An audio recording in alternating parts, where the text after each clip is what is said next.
A Universidade Livre é um espaço que também proporciona um aprendizado antirracista, anticapitalista e feminista. As nossas trocas são através de cursos, de conversas semipresenciais, e esse espaço também busca a inclusão dos mais variados tipos de mulheres, né, dos mais diferentes grupos de mulheres, e é por esse motivo que estamos aqui hoje. Bom, a nossa conversa umas com as outras, neste momento que se intitula Trocando Ideias sobre o Mundo Digital, Redes Sociais, tem a presença ilustríssima das companheiras Renata Correa e Hailey Kais, aqui já presentes e conversadeiras. Nós temos também aqui a participação de Simone, que é a nossa intérprete de Libras, e a companheira Cris Kenny, que faz a audiodescrição. Já agradecer de antemão a presença delas. Bom, nós temos algumas perguntas, né, que foram enviadas para nós anteriormente, para que a nossa dinâmica aqui seja mais objetiva possível e para que o nosso bate-papo também seja mais fluido. Então, eu quero começar com Hailey e as suas questões, né? Queria pedir para que ela as lesse, né, e começasse as suas explanações e as suas impressões sobre as nossas conversas de rede social. Hailey, é com você, minha querida. Ih, amiga, peraí, que eu não sei onde eu abri o babado aqui, peraí.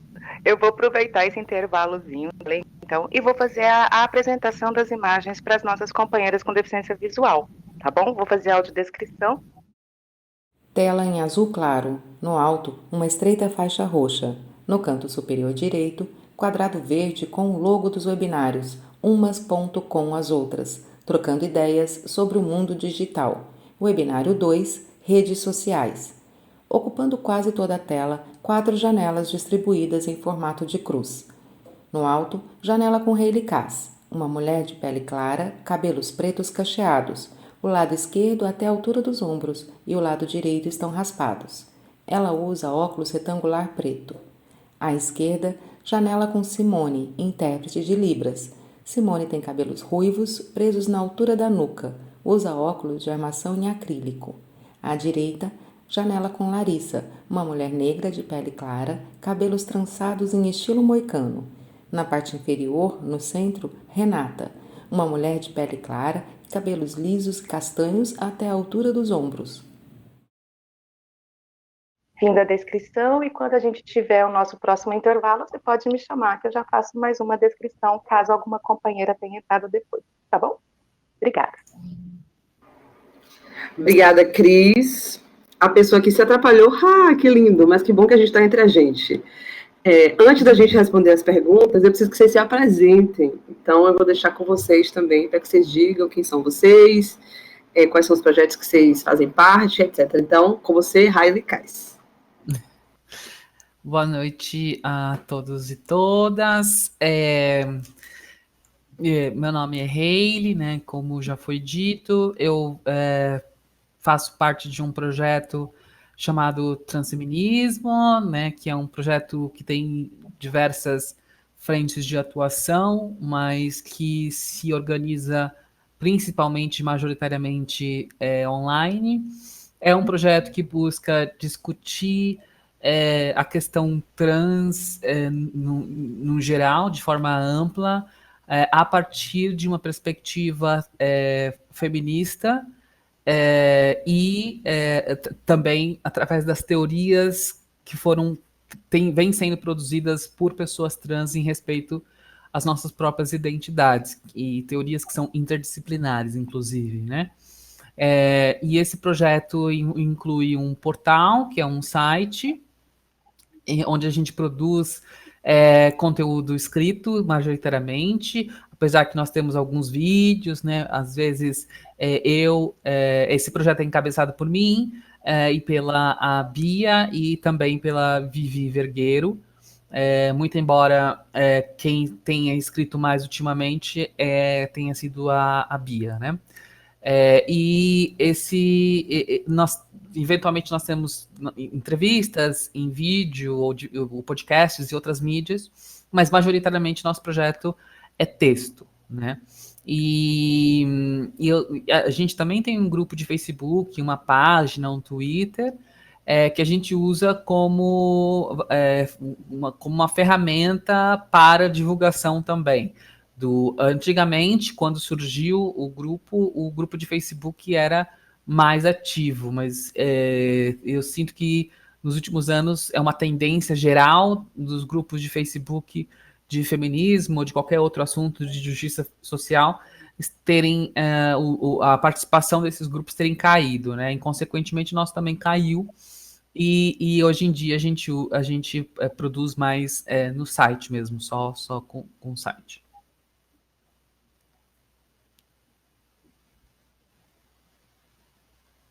Posso ir? Pode, Renata, fica à vontade. Meu nome é Renata Correia, eu sou carioca, eu sou roteirista de TV e cinema, escritora, dramaturga. Atualmente eu trabalho na Rede Globo fazendo os programas Fora de Hora e Mulheres Fantásticas. O Mulheres Fantásticas é um quadro de animação infantil que joga luz sobre personagens femininas históricas, mulheres que foram esquecidas na história. Eu sou autora do documentário Clandestinas sobre aborto no Brasil. Participo do podcast Primas com a minha prima Carla Lemos, falando sobre cultura pop produzida por mulheres. E tenho uma atuação longa nas redes sociais com a divulgação de conceitos e debates feministas, principalmente do feminismo interseccional. Obrigada, meninas. Vou me apresentar bem rápido. Eu também faço parte da rede de colaboração, né?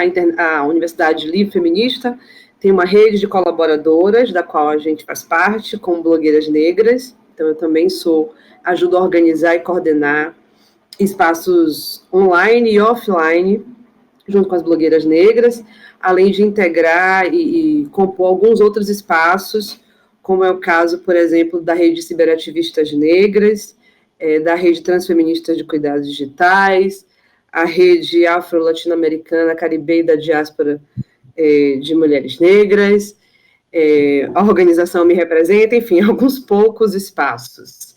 Então, hoje a gente está aqui junto, como blogueiras negras e como composição, né, como colaboradora da Universidade Livre Feminista, onde a gente faz as nossas discussões formativas.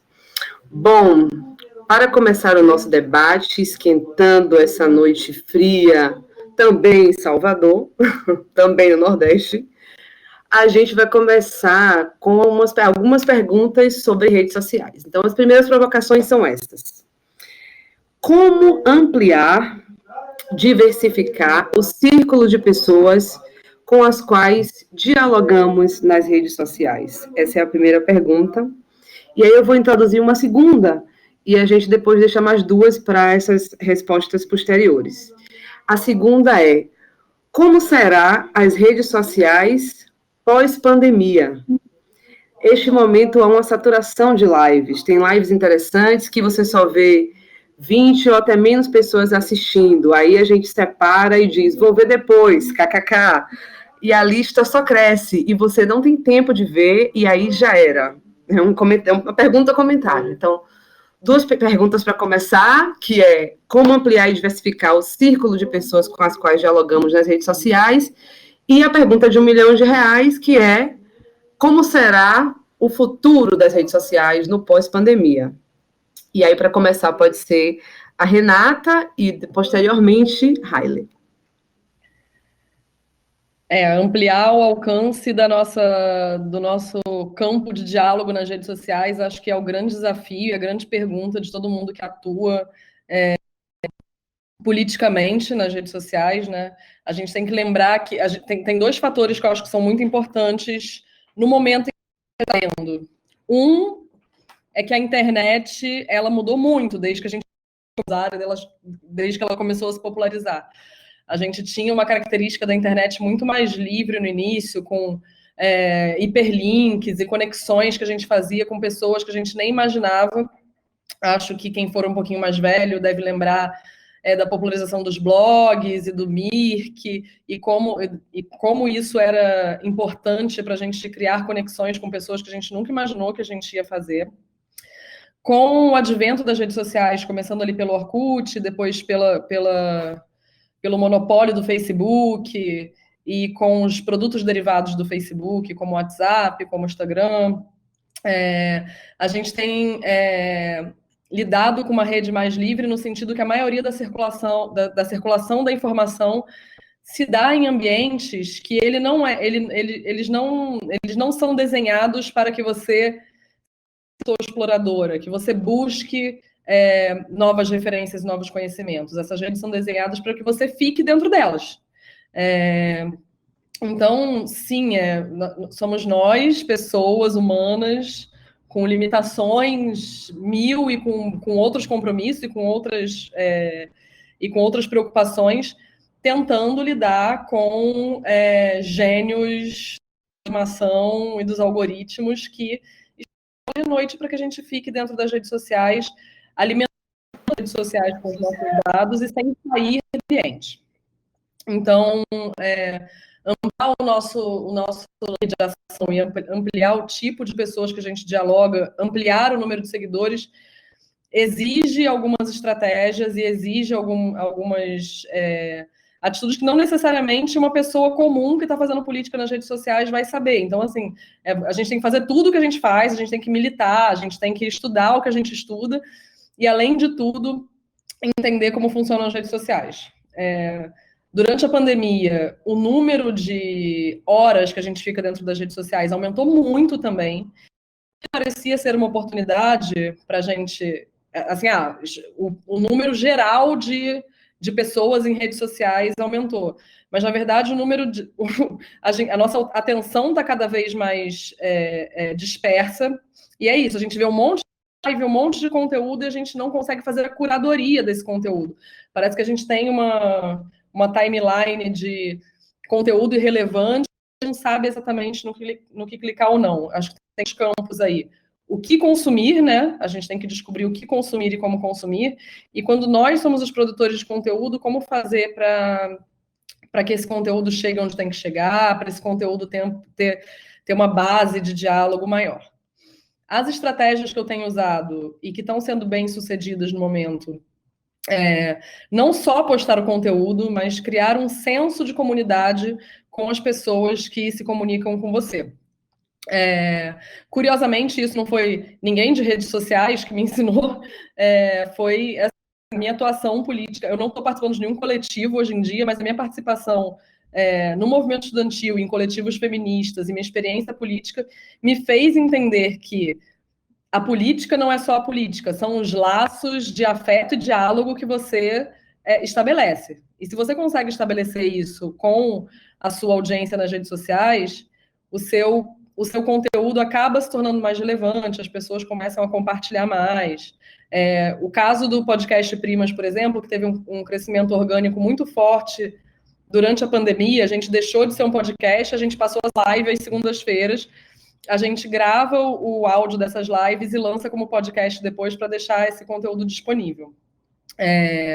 O que a gente fez foi um grupo de Telegram livre para qualquer pessoa da audiência entrar, e eu e a outra apresentadora, que é a Carla, a gente joga os temas lá e a gente conversa com essas mulheres, a gente traz a experiência dessas mulheres para dentro da discussão do podcast.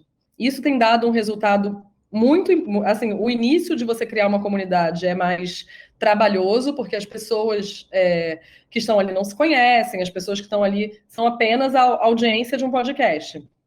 Mas a partir do momento que você começa a municiar as pessoas ganham autonomia para conversar entre si, sem necessariamente ser mediadas por mim ou pela Carla, aquilo vai criando uma comunidade. E essa criação de comunidade faz o alcance do podcast ser mais orgânico. A outra coisa, que aí é já no meu trabalho mais pessoal de divulgação dos meus textos, que eu uso bastante o Instagram, também tem isso, né? Isso é uma reclamação totalmente minha. Acho que talvez a Hayley, como também publica mais textos do que conteúdos audiovisuais, também deve ter percebido isso. Antes, as redes sociais privilegiavam o conteúdo em texto. O Orkut privilegiava o conteúdo em texto, o Facebook privilegiava o conteúdo em texto. Hoje em dia, a gente tem redes sociais que privilegiam vídeos curtos e privilegiam imagens. Então, e eu sou a rainha do textão, né? Tipo, eu tenho uma produção que é de textos longos. Quando essa audiência migrou para o Instagram, foi muito difícil para mim, na verdade. Porque, assim, eu não conseguia mais ter uma plataforma onde meus textos tivessem alcance orgânico e audiência. Recentemente, eu fiz um experimento que eu acho que pode ser interessante para as pessoas que também têm essa dificuldade, que é, redes sociais, como são feitas para você ficar lá dentro, eu pensei em como facilitar que as pessoas compartilhassem esse seu conteúdo. Então, eu estou escrevendo meus textões normalmente e estou compartilhando os meus textos em imagens na minha própria timeline do Instagram. Isso fez com que a audiência se fidelizasse, isso fez com que os textos fossem mais compartilhados, e isso fez esse senso de comunidade das pessoas que compartilham esses textos e conversam sobre esses textos também se fortaleceu. Então, é uma estratégia que é interessante para a divulgação desses textos que são mais robustos, têm mais teoria, ou que trazem conceitos que não são tão populares. Acho que a terceira coisa e última coisa, mas eu acho que eu tenho tempo, que eu estou na terceira e vou terminar, tá, gente? Desculpa. Eu acho que a terceira coisa que eu acho importante, que eu acho relevante, que muitas vezes nós que a gente tem uma formação teórica robusta, a gente lê muito sobre feminismo, a gente, sei lá, eu estou lendo agora sobre imagens de controle da Patricia Hill Collins. Para quem não capinou a seara da teoria feminista desde bebê, talvez esse conceito não seja tão fácil e tão palatável. Então, o que eu tenho feito, mas aí é uma estratégia mais individual da minha escrita, se eu tenho essa necessidade de divulgação científica, se eu acho que o meu trabalho de divulgação de conceitos, eu acho que esse trabalho é relevante, eu estou sempre trazendo pelo menos algum componente emocional para esse texto. Então, eu vou trazer uma experiência que tenha acontecido comigo ou com alguém que eu conheço, ou trazer alguma referência popular de um filme, ou de uma série, ou de uma música, e usar isso para distribuir o conceito de forma... Não que ele não é para simplificar, tá? Porque às vezes os conceitos são complexos mesmo. Mas trazer essa experiência do conceito para mais próximo da gente. Porque eu acho que nós, como feministas, a gente entende também que muitas das violências que a gente sofre, experiências que a gente sofre, atravessam os nossos corpos de diversas maneiras. Então, você trazendo isso para uma experiência mais íntima, sinto que isso também faz com que as pessoas se relacionem mais, compartilhem mais e se relacionem mais com esse texto. É isso. Obrigada, Renata. Eu vou só relembrar a Hayley as duas primeiras perguntas. Como ampliar, diversificar o círculo de pessoas com as quais dialogamos nas redes sociais? E a pergunta de R$1 milhão, como serão as redes sociais pós-pandemia? Eu acho que a Renata já meio que falou bastante das coisas que eu compartilho também dessas ideias, com o adendo de que eu acho que o Instagram não é uma rede social de texto. Talvez eu gostaria muito de saber dessa experiência dela. Eu tenho um treco quando as pessoas compartilham um textão no story, gente, desculpa, não rola pra mim. Eu não consigo ficar segurando o dedo no story. Então, assim, é complexo. O stories é um negócio muito louco, né? Porque é um negócio mais imediatista ainda possível, é uma coisa muito rápida. Quando você vai ver, já foi. Então, eu uso stories mais para, tipo, divulgar as coisas mesmo. Tipo, olha, vai ter essa live aqui tal hora. Olha, vai acontecer isso. Ou então, pequenos quando a gente podia sair na rua ainda, né? Para divulgar assim, tá acontecendo esse protesto aqui, assim, assado, blá. meio que usar o Stories como uma ferramenta meio crua mesmo do rolê. Então, eu gostaria de saber dessa experiência da Renata de quebrar o texto e produzir uma imagem. Eu estou supondo que ela deve usar o recurso de anexar várias imagens num post só no Instagram e organizar a ordem para ficar certinha, né? Parece bem interessante, mas eu me pergunto também se textos realmente muito longos eles conseguem sobreviver nesse formato. Então, assim, a questão da visualidade, eu tenho tentado explorar mais no Instagram a questão da visualidade, porque eu acho que a questão da visualidade é uma questão que... A questão da... tá difícil de... Desculpa, gente. A questão da visualidade, assim, né, na questão de produzir peças para o Instagram, para mim tem funcionado, assim, bem até, né, de você conseguir, apesar de que, assim, né, como o Instagram limita que você coloque os links, sempre tem aquele negócio de link na bio, link não sei o quê, mas geralmente eu tento atrair atenção mais para a questão da imagem mesmo, e não do texto, né?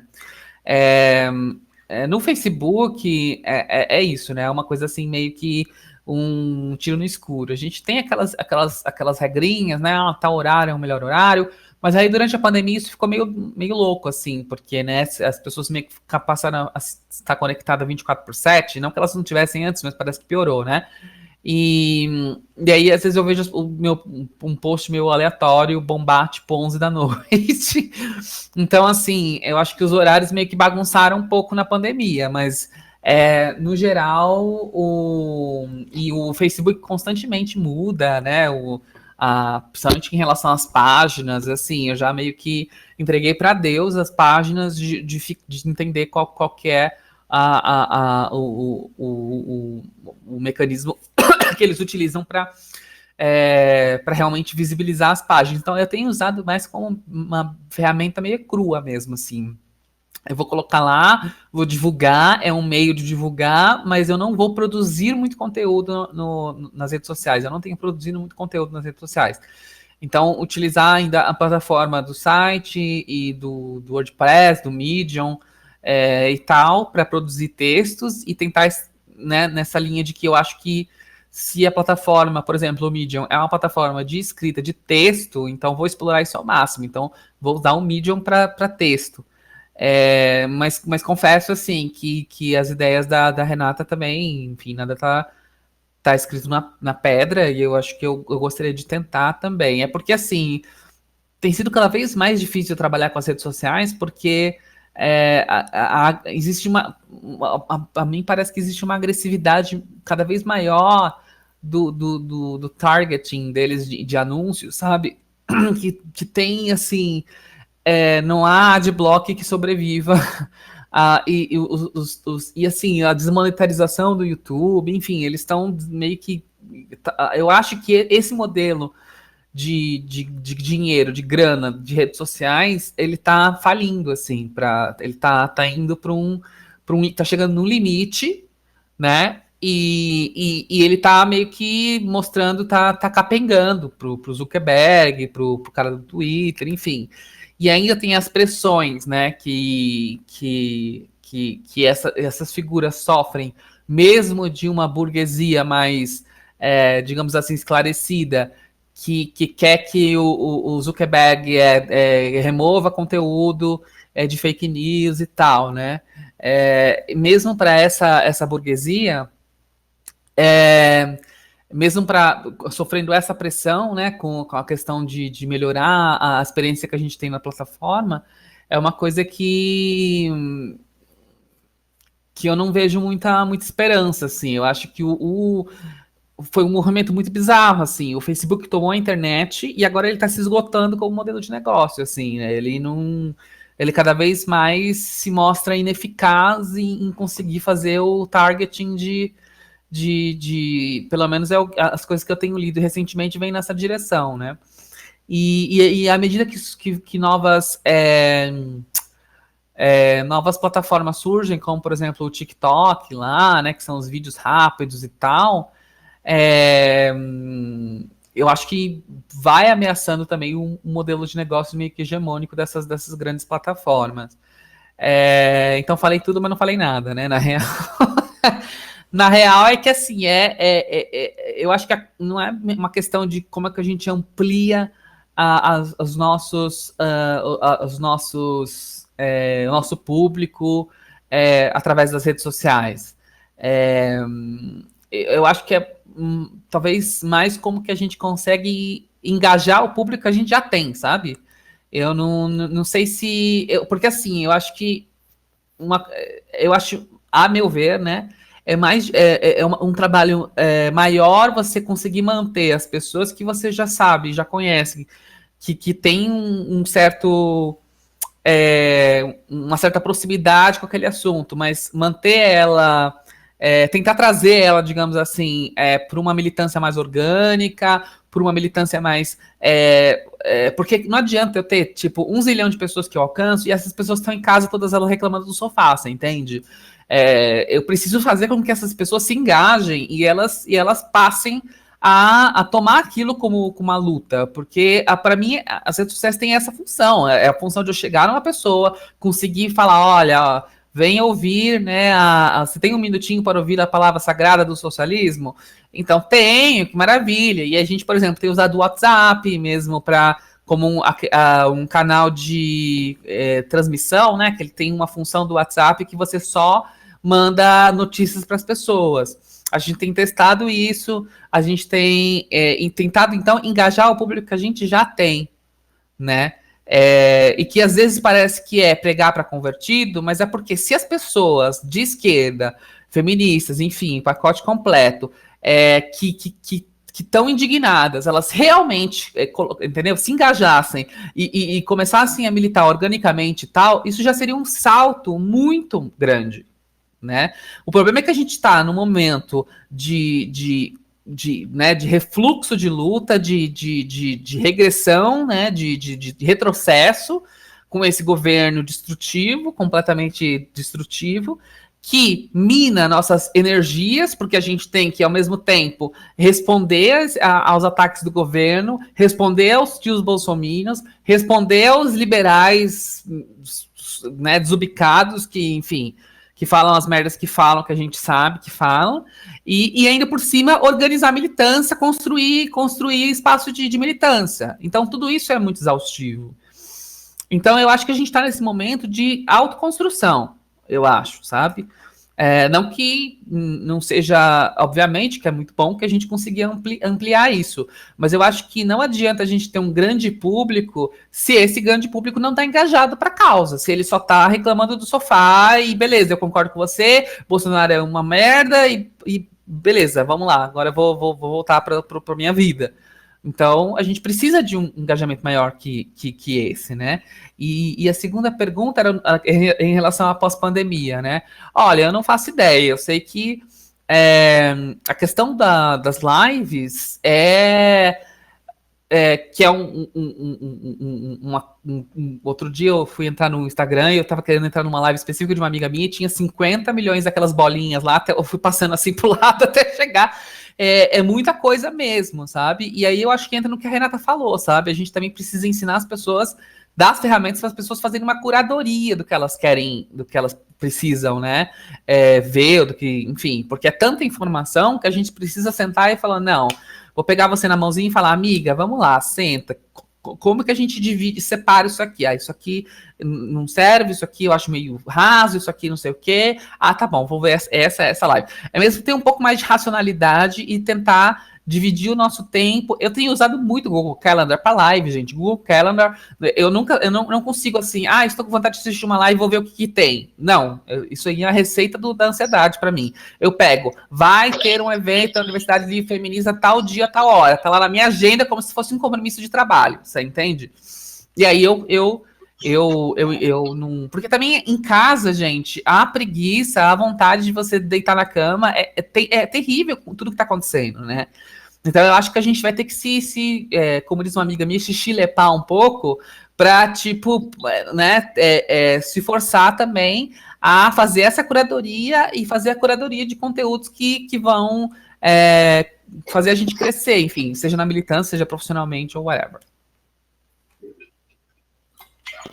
Obrigada, meninas.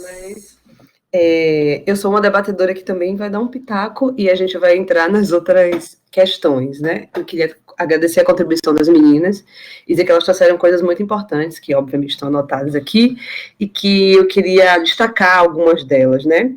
Acho que a fala de Renata traz aí algumas estratégias bem precisas do que tem sido feito na atuação específica dessas redes sociais proprietárias, e aí para destacar essa percepção, né, de que a gente muda, tem uma mudança de linguagem, né, de uma época onde a gente era mais textual, e a gente começa a ir para uma era onde o peso da imagem, da visualidade começa a crescer, então a gente precisa aí repensar como é que se dão as estratégias de disseminação de conteúdo.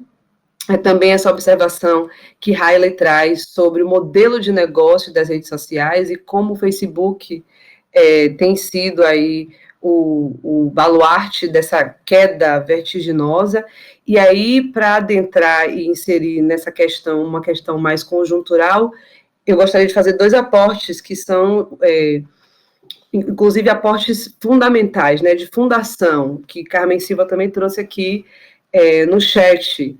A rede social Facebook é fundada especificamente para tratar das questões de visualidade, né? Então, diferente do que a gente acha, apesar da gente ter convertido ela numa rede que a princípio parecia uma rede de texto, a fundação dela é para a apreciação de imagens de mulheres, inclusive com um alto grau de misoginia. Então, isso a gente não pode esquecer.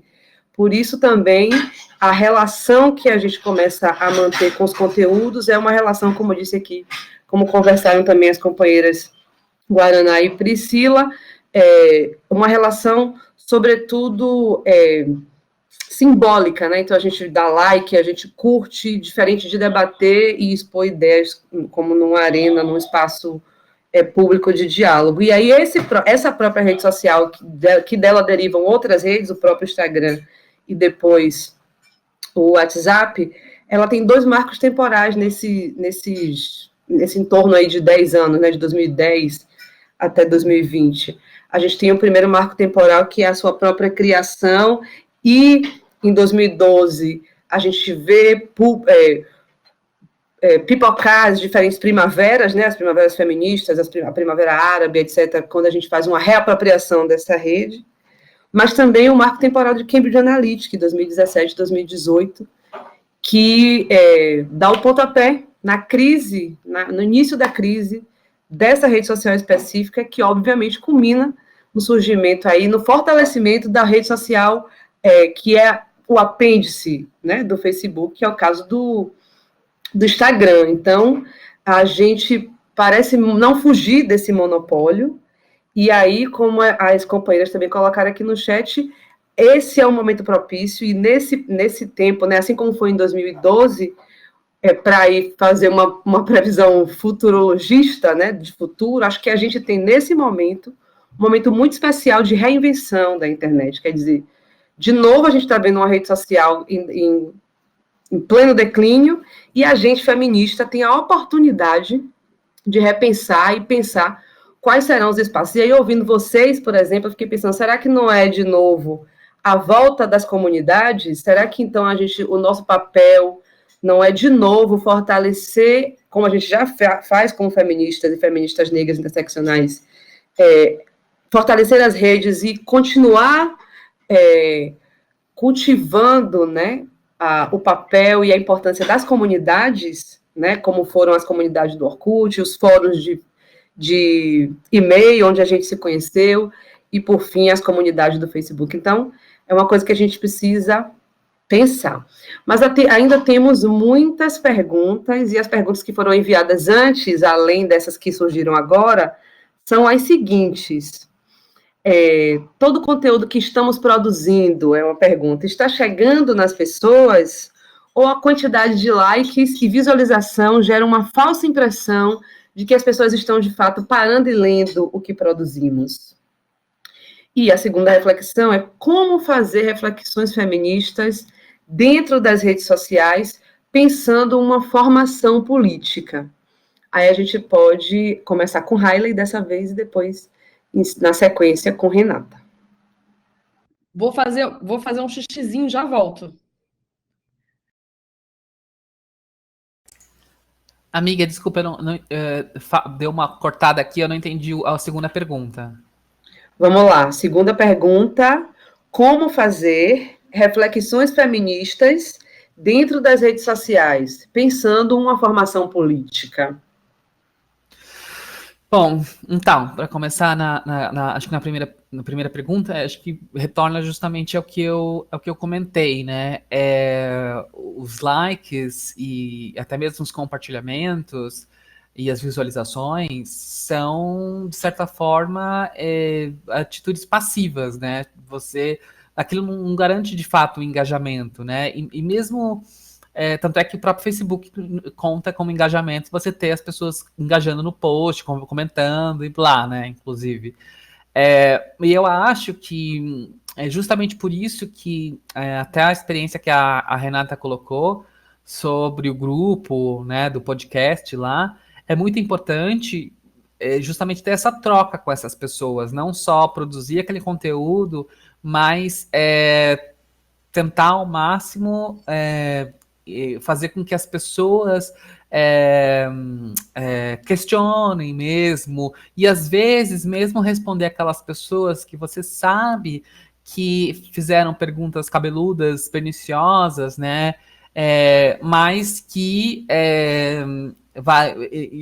acaba engajando de uma certa forma que muitas pessoas não sabem como responder determinados ataques e às vezes elas falam assim até para mim, nossa, eu sabia que tinha alguma coisa errada naquele comentário, naquele texto, mas não sabia como responder.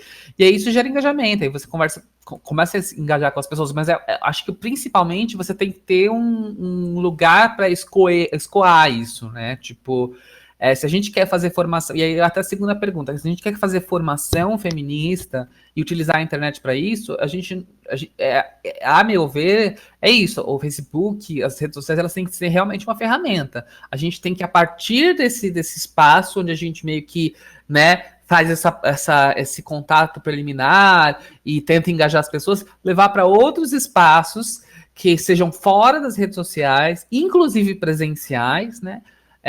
Para que a gente possa fazer essa discussão. Essa live é um exemplo disso, por exemplo, né? Não foi divulgado porque é uma informação interna da Universidade Feminista, não foi divulgado assim para o público amplo, mas é uma forma de que se fosse divulgado nas redes sociais, seria, ó, vai ter a live e tal, e aí eu tô engareando aquelas pessoas para a gente ter uma discussão de melhor qualidade aqui, numa live, com mais tempo, enfim. Então, acho que a gente precisa de pensar posteriormente a esse contato, né? Como que a gente forma... Então, tem um grupo no Facebook de feministas, beleza, a gente vai discutir... E aí, e tentar também, assim, não querer abraçar... Na minha experiência, tá? Não querer abraçar o mundo com as pernas. Feminismo é um assunto que tem 1 zilhão de questões. Tem o documentário lá da Renata, que tem o aborto, tem o movimento do parto humanizado, tem, enfim, e sem falar nas diversas e infinitas abordagens que se dão, né, a um mesmo determinado assunto. Então, eu acho que falta, assim, talvez um pouco de foco.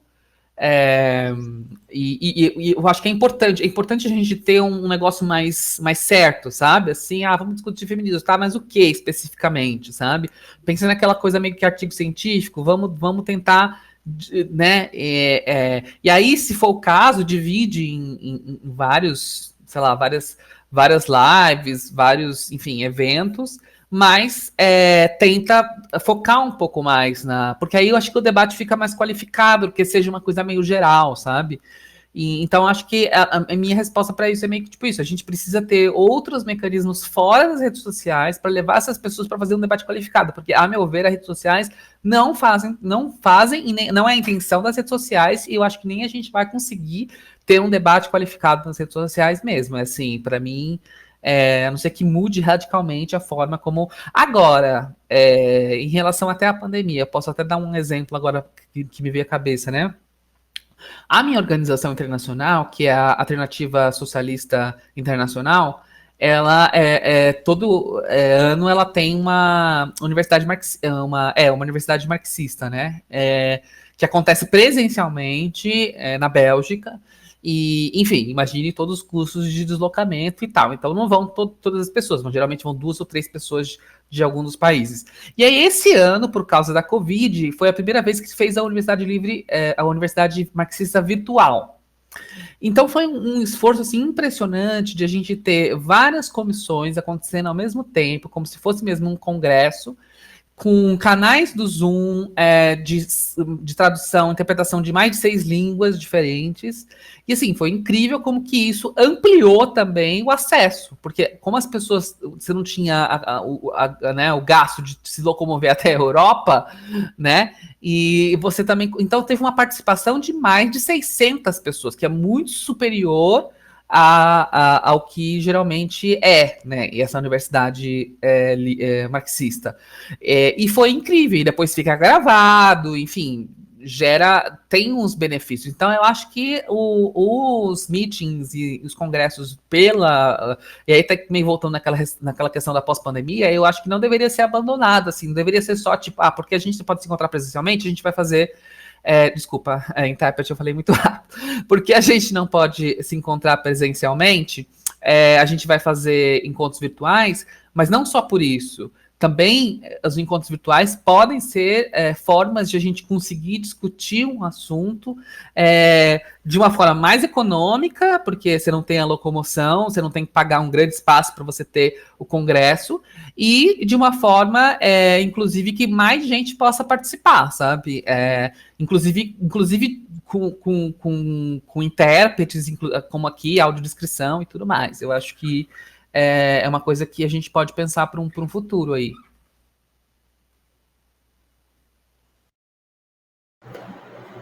Renata, quer relembrar as perguntas? Quero sim, eu te pedi. Vamos lá então. Todo o conteúdo que estamos produzindo está chegando nas pessoas, ou a quantidade de likes, visualização, gera uma falsa impressão de que as pessoas estão, de fato, parando e lendo o que produzimos? E a segunda... Como fazer reflexões feministas dentro das redes sociais, pensando uma formação política? Uhum. Olha, a primeira pergunta acho que é um grande nó para todas as pessoas que produzem conteúdo para as redes sociais.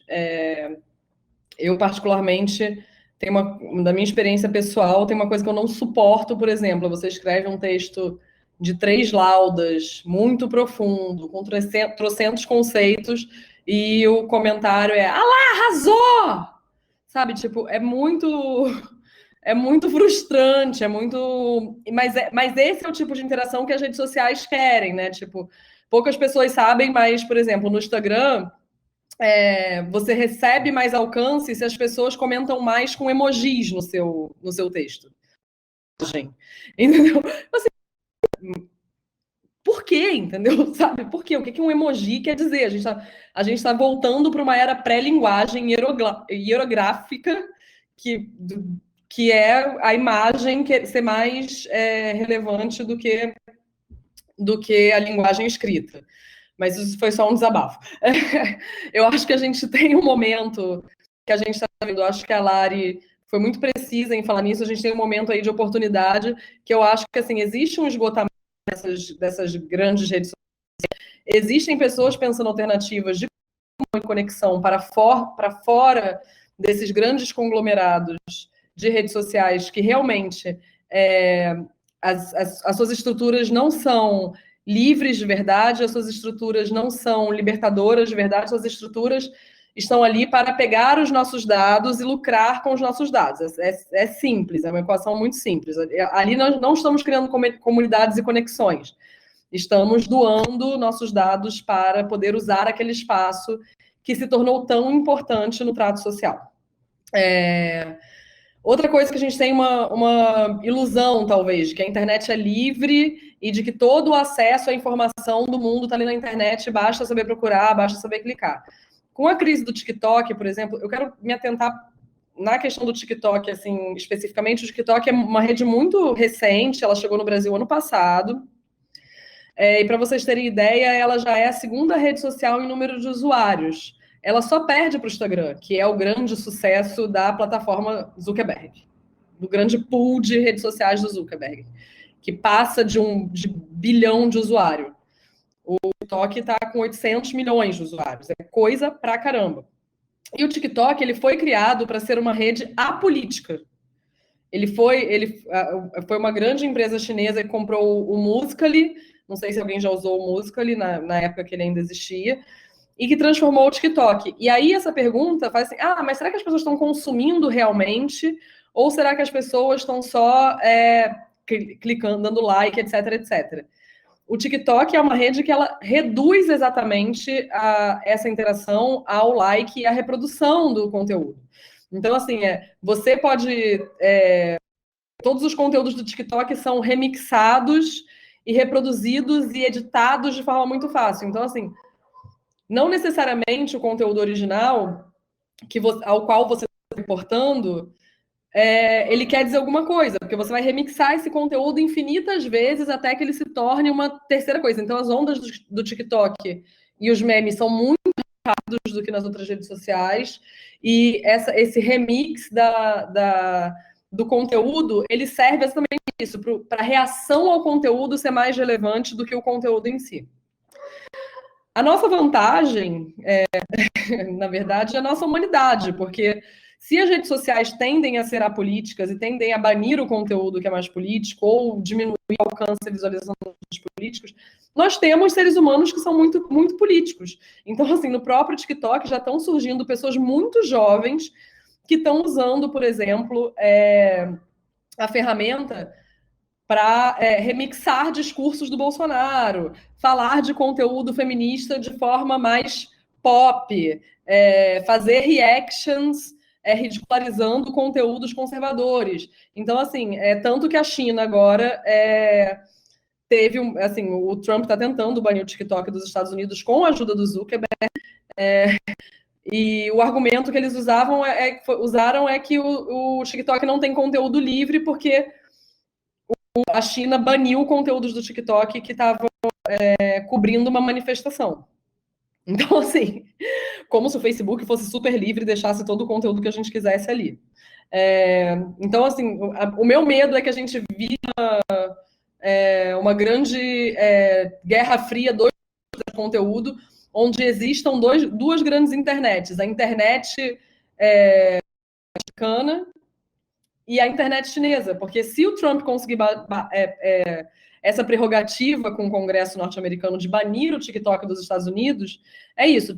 A China tem o Google, que é o Baidu, vai ter a sua maior rede social no lugar do Instagram, que é o TikTok. Então, a gente vai ter internets separadas onde as pessoas do mundo não têm acesso aos mesmos conteúdos e às mesmas ferramentas. Isso é o oposto do que a gente quer para uma internet livre. Uma internet livre, teoricamente, a gente teria que ter acesso a todos esses conteúdos. Então, assim, se está chegando nas pessoas, é isso. Eu acho que a rede social ela tem que ser usada como a ponta do iceberg do começo de um relacionamento. Então, assim, não necessariamente a menina que curtiu o meu texto, ou a imagem, ou a reflexão feminista, ou a imagem feminista que eu coloquei lá no Instagram, ou que eu comentei no Twitter, vai se aprofundar mais nisso, porque a gente entende, eu entendo também, e alguns teóricos entendem também, que existe num lugar progressista, de esquerda, principalmente na classe média, uma identidade feminista que não se aprofunda para uma prática política feminista. Então, eu não acho que todo like lá vai resultar em algo, mas alguns sim. Então, eu acho que o nosso trabalho e a nossa sabedoria é realmente criar essas comunidades e puxar essas comunidades para uma atuação coletiva fora desses ambientes e que replique nesses ambientes. Então, uma via de mão dupla, entendeu? Que, assim, no Instagram se saiba que exista uma movimentação, porque os conteúdos estão replicados ali, e as pessoas que fazem a comunidade pensam esses assuntos, elas estão replicando esse conteúdo ali. Mas, para esse conteúdo ser relevante, ser bom, a gente tem que ter esse acúmulo que a Hayley fala. Esse acúmulo de discussão, de contato, não necessariamente de ser incrivelmente teórico e cabeçudo, mas essa ideia de você ter pessoas que estão ali debatendo e pensando aquele assunto e criando vínculos a respeito daquele assunto. Acho que o vínculo é a palavra de sentido. A outra pergunta é sobre como fazer reflexões feministas e fazer reflexões mais aprofundadas dentro dessas redes sociais, que são redes sociais que foram... O próprio Facebook foi criado por uma plataforma misógina para falar dos corpos das mulheres. É uma pergunta muito relevante, muito pertinente. Você vê com essa popularização do feminismo estilo de vida, que existem alguns termos, algumas práticas, alguma estética que é sequestrada e que vai ter muito like, vai ter muito alcance, porque é isso, a pessoa quer se sentir apaziguada com o fato de botar uma foto de biquíni, ou quer se sentir apaziguada com o fato de ter saído de um relacionamento abusivo e ter encontrado ali naquele conteúdo daquela influenciadora X uma palavra de apoio. Então, existe você separar, assim, tipo, o que é esse conteúdo e se ele importa e se a gente quer se relacionar com esse conteúdo, e do conteúdo das feministas que estão fazendo um trabalho mais aprofundado e que estão fazendo um trabalho de divulgação científica ou estão fazendo um trabalho de criação de comunidades feministas. E sim, esse trabalho é mais trabalhoso, desculpa fazer essa rima. Esse trabalho dá muito mais trabalho. E não necessariamente ele vai ter muitos seguidores, ou vai bombar, ou vai ter 1 milhão, ou vai chegar nesse lugar dessa influência comercial que a gente conhece. Mas pode chegar num patamar que eu acho muito interessante, que é essa influência emocional e intelectual, mais permanente, que tem mais... se infiltra mais dentro da intimidade das pessoas, da individualidade das pessoas, da subjetividade das pessoas. Isso é possível fazer com pequenos grupos. Eu acho que a nossa resistência e a nossa maneira de atuar nas redes talvez seja isso, não ter essa ambição de chegar a 1 milhão de seguidores e ser a Gabriela Prioli do feminismo nacional, entendeu? Sabe? Mas ser alguém que tenha impacto real em pequenas comunidades. Isso talvez seja o nosso ato de resistência. Sei lá, a comunidade do podcast, apesar do podcast chegar a 20, 30 mil visualizações, a comunidade do podcast tem 300 pessoas ativas. Eu acho que é muito importante que essas 300 pessoas ativas estejam lá realmente replicando aqueles conteúdos e falando, conversei sobre isso com a minha mãe, que, nossa, nunca pensou nesse assunto, ou conversei com isso, entendeu? Tipo, ter um impacto na vida das pessoas que é realmente real e relevante. Mas pensando que mesmo as pequenas comunidades dão trabalho e são lugares onde vão ser muito cuidadas, né? Não é algo simples de se fazer. Obrigada, meninas. A gente está encaminhando para os finalmente, mas ainda temos muitas questões, muitas perguntas. Então, acho que a gente vai precisar ultrapassar um pouco esse nosso horário de 19h30, que acabou de bater no nosso reloginho. E aí eu vou colocar algumas perguntas aqui para vocês com comentários, e aí vocês vão aproveitar para comentá-las e também se despedir para a gente fechar o combo respostas e beijos. Um dos comentários pergunta é o seguinte: o mais difícil é essa parte de conseguir a militância orgânica nas redes para ter espectadores e gerar reação, não engajamento mesmo. E agora, sem possibilidade de fazer o fluxo online e offline, o desafio da militância orgânica assume outra dimensão. Um outro comentário pergunta queria que vocês falassem um pouco mais sobre personalismo nas redes, e Bia reforça essa discussão, né? Às vezes parece que tudo se torna produto, inclusive nós mesmas. E mesmo os perfis de formação política, às vezes, acabam visibilizando e promovendo personalidades e não ideias.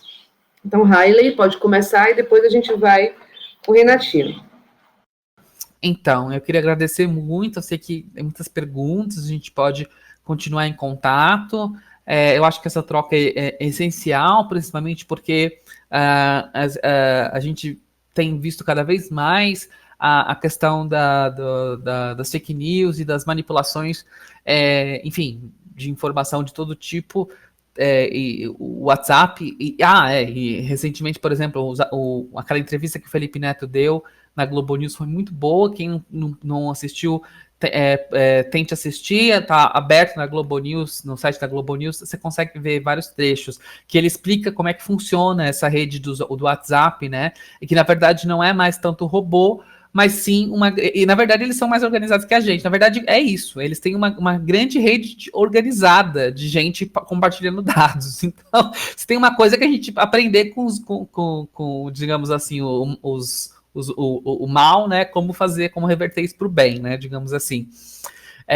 Então a gente precisa cada vez mais usar essas plataformas a nosso favor, tendo em vista que, né, existem limitações muito claras e que assim não serão superadas enquanto a gente viver no mundo capitalista, que é justamente a possibilidade daquele conteúdo ser arbitrariamente tirado do ar, da sua conta ser deletada, enfim. Então não colocar todas as nossas o tal dos ovos lá na mesma cesta, entendendo que, na verdade, a prioridade que a gente tem que estar dando no período pós-pandemia é na organização de base presencial também, né?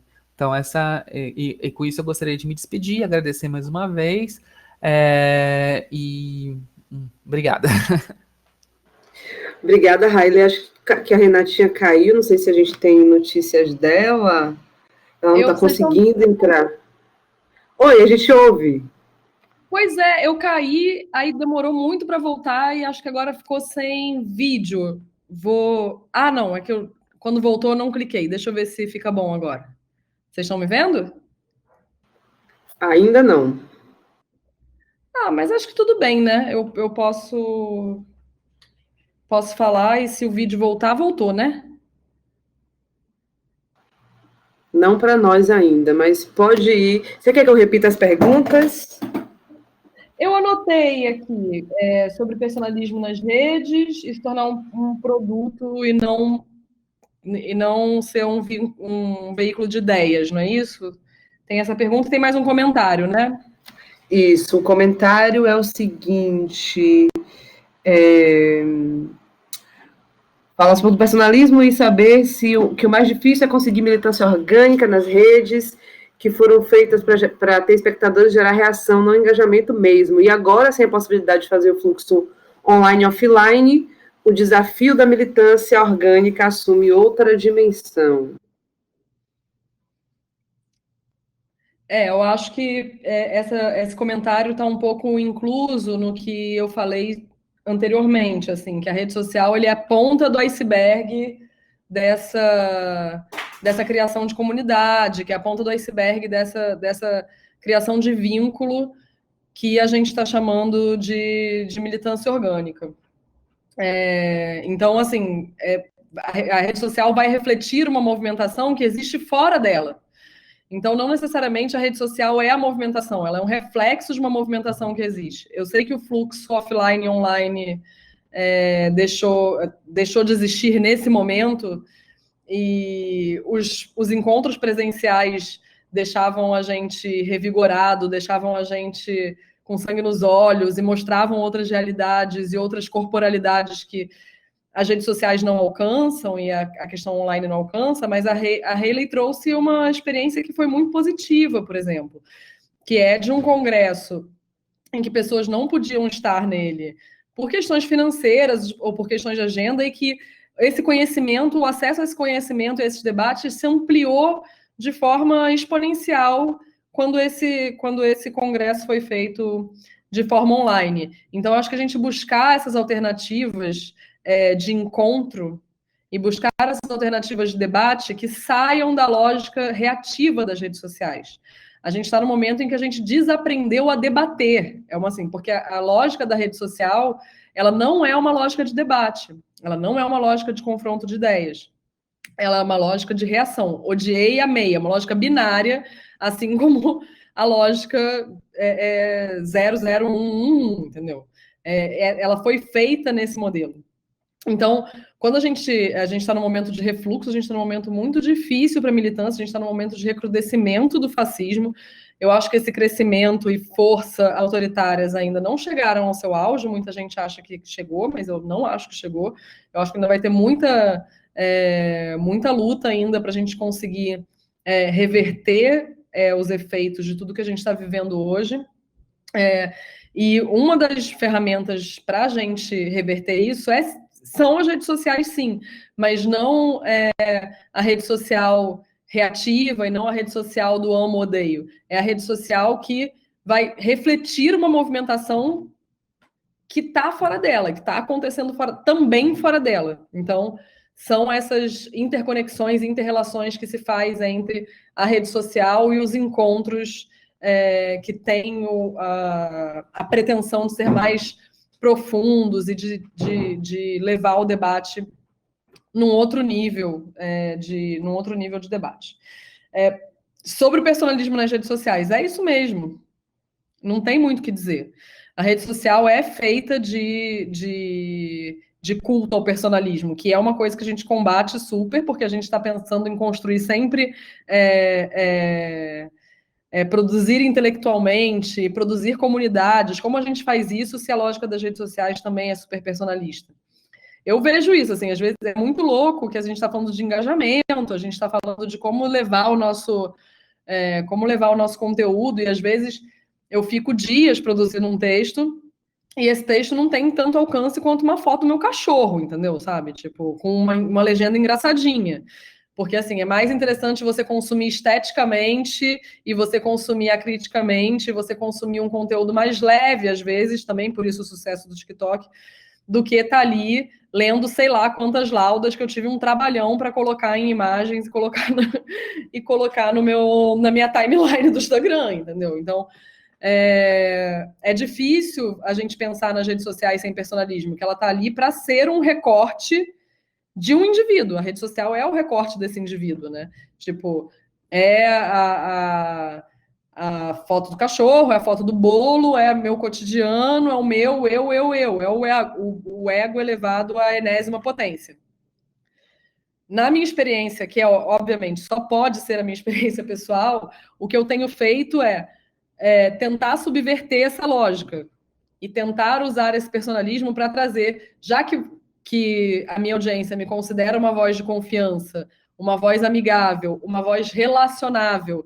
Tem esse conceito que a gente tem falado pouco aqui no Brasil, e a palavra é horrível em inglês, que é relatable, né? Que é essa capacidade de se relacionar e se conectar com o outro. Se eu estou sendo vista nesse momento por uma série de fatores nessa conjuntura como uma cara relacionável, eu vou usar isso para tensionar as relações de gênero que eu acredito que devem ser tensionadas. Então, acho que a gente pode pensar nisso, assim, se a gente constrói uma imagem online, que é uma imagem online que, de alguma forma, está sendo consumida, que essa imagem, que eu não fique ali sendo apenas a carinha no Instagram fofa que tem minha filha e meu cachorro. Que você vai ver minha filha e meu cachorro, e vou ser relacionável, vai ser lindo, e você também vai ler esse texto sobre mulheres e poder que eu fichei durante 2 semanas da Mary Beard, entendeu? Então, eu sou pessoa confiável o suficiente para dizer que você pode ler esse texto. Então, assim, é pegar essa ideia do personalismo e da carinha relacionável para fazer com que essa carinha relacionável seja um selo de alguma coisa também, um selo de alguma coisa maior do que o personalismo. E eu acho que é uma equação que a gente pode fazer, entendeu? É uma equação que a gente pode conseguir se equilibrar nesses dois lugares, sabe? Bom, era isso. Gostaria muito de agradecer o convite da Universidade Livre Feminista. Eu acho que esse foi um espaço desses que eu e a Hayley a gente comentou sobre fuga da reatividade, sobre fuga do conteúdo raso, sobre fuga dos nossos dados de conteúdos estarem sendo usados de forma comercial, de venda e de exploração, para um lugar de muita confiança e um lugar de debate honesto. Eu acho que esses debates, esses lugares que a gente tem que construir se a gente quiser uma internet melhor. Obrigada pelo convite, obrigada, Lari, obrigada, Hayley, obrigada, Simone, e obrigada, Cris. Até a próxima. Cris, é com você?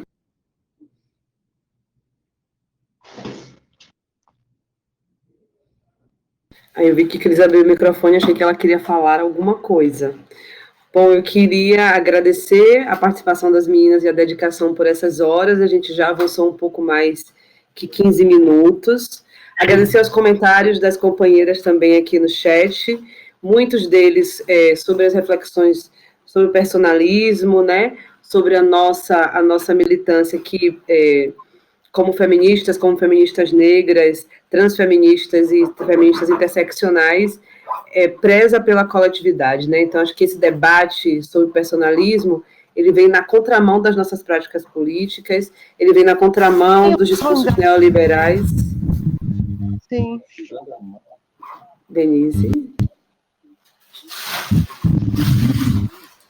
Ele vem na contramão dos discursos neoliberais e ele vem envolto, né, de falsas teorias a respeito de uma identidade política única, né, da única voz, de sermos únicas nos espaços. Então, quando somos as únicas mulheres trans, quando somos as únicas mulheres negras, quer dizer, tudo isso contra o nosso conceito, contra o nosso discurso teórico e prático da coletividade como a prática que importa, né? Então, acho que essa é também a nossa lição para transportar essa nossa prática política para as redes. E aí eu queria deixar algum informe aqui paroquial, que são os informes do próximo webinário. O nosso próximo webinário vai ser sobre segurança digital, e ele vai ser no dia 13 de agosto, que também é uma quinta-feira, nesse mesmo horário. E nós, colaboradoras da Universidade Livre Feminista, vamos entrar em contato com todas as inscritas para divulgar as informações assim que a gente estiver mais próximo dessa data. Agradecer às quase 35 pessoas aqui presentes, agradecer a Simone, a Cris, as meninas que estiveram também no backstage aqui, Guaraná, Thaís, Sofia, enfim, todas essas companheiras, as companheiras do Maria Lab também, que ajudaram a gente a testar a plataforma, a ver os microfones, as câmeras.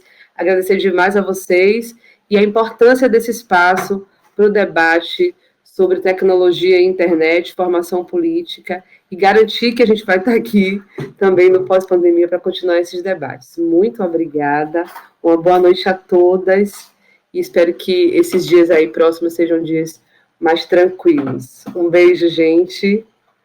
Viva a Universidade Livre Feminista. Tchau.